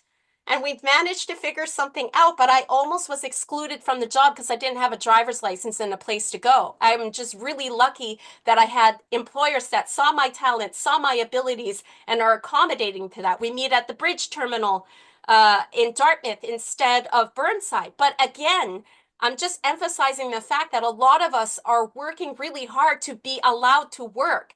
And especially when we're talking about autistic people, the national employment rate is 34%. Like, we're already faced with a lot of barriers. And I'm going to even say the 34% is probably going down again. Like, we have to realize how important it is to put so much emphasis about a bus route, especially an express route. Is this going to increase the employability of a citizen here?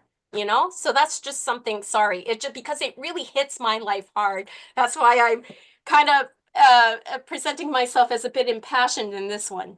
So sorry. Do you have anything to add, Patricia? Sorry, I went on a rant. No, that's okay. Yeah, so you don't have anything else? No? Okay. No, you know, maybe we'll chat again sometime after, but yeah, good to hear your feedback. Okay, thank you. And Philip? Well, I have nothing else to add for that. Okay, thank you. All right, so as I was the last person and the meeting is at 6:20, I want to thank people who have stayed on. Elizabeth, yes? Elizabeth, you have your hand raised? Sorry, no, proceed. You're good. Oh, okay, thank you. So there are no more added items. The date of the next meeting is to be determined. I'm guessing because tonight we have decided between Schedule 1 or Schedule 2. So this is to adjourn the meeting. We need a... I am so sorry, Celine. I thought Glenn had left the meeting. Glenn is still in the meeting. I don't think Glenn had a chance to. I Sorry, think we Glenn, may have I accidentally skipped over him. Glenn, but I that know is Glenn had a few purely- questions. Glenn, that is purely by accident. I always appreciate your commentary and questions, so do not take that personally. Okay, well, I did say that I could probably send these comments later, but I can try to do them really, really quick without talking really, really fast. Um, and it is very much about personal things with me too, much like your comments. So I moved back to Nova Scotia 2 years ago, and I chose the HRM because as someone who's legally blind and has never driven and never will drive, I wanted to be somewhere where I could access transit. Now, I also moved from the great city of Oz known as Toronto, where I had transit everywhere, but it was also really busy and hectic. So I made maybe the somewhat less wise move of moving to Porter's Lake, where transit is sketchy at best. So there were a couple things. One, when I first started, I was staying temporarily in Dartmouth.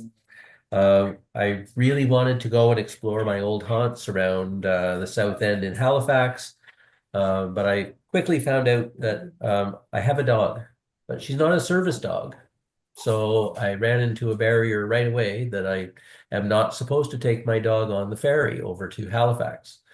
So one, I was wondering, I mean, I'm sure this is an issue for other people who have pets but are reliant on public transit. It's a concern for me. Now, I have since seen people take their dogs on the ferry, but I assume that's against the policy. So I have not done it. But I do think that especially people who don't have the option to drive should be able to take their pets on transit if they want to go somewhere. So there might be a comment to that, or there might not be. Anyway.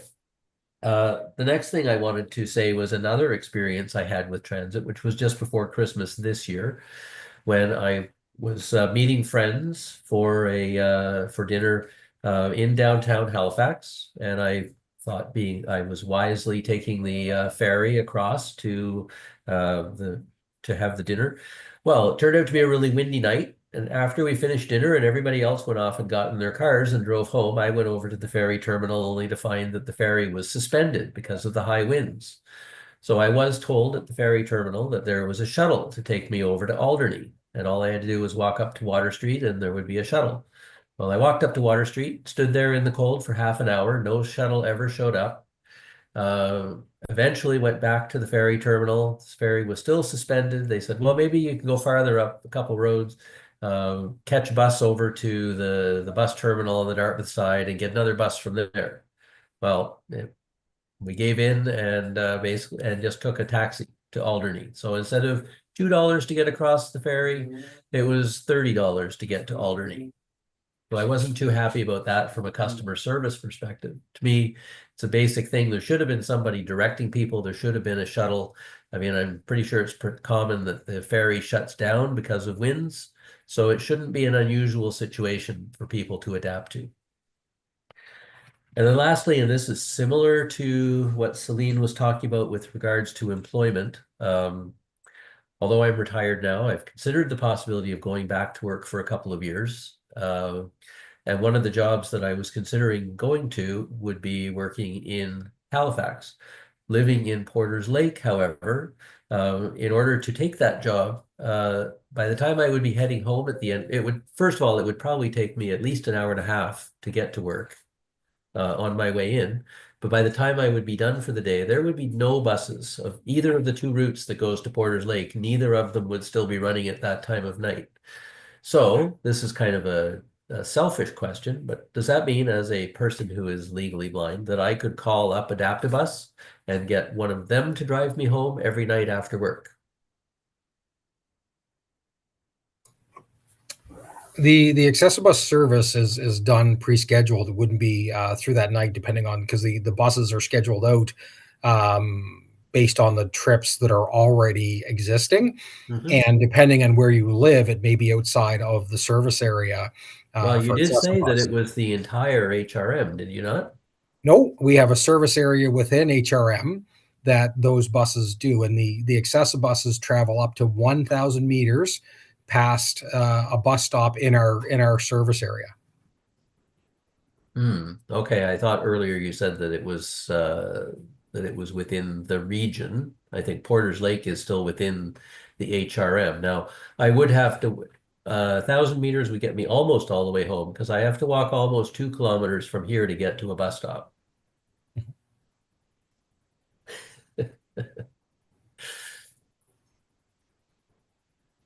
Anyway, okay, so those have been my experiences so far with transit in a place that I chose because it had transit.